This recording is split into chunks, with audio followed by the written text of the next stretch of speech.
Okay, so it gets even better than that. This is the Triumph 1200 Rally Explorer. Nearly a £20,000 super adventure bike.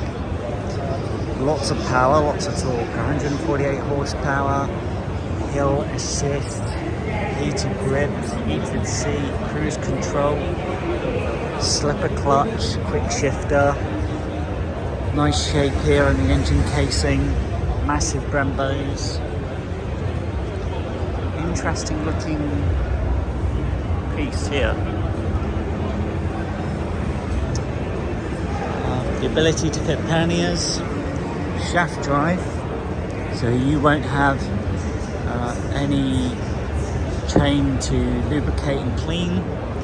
And this is what it's like to actually be in the cockpit of the Triumph Tiger.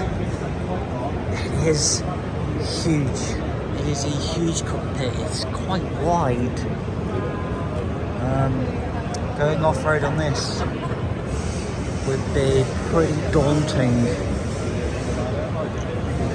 That's why you have to have these crash protectors.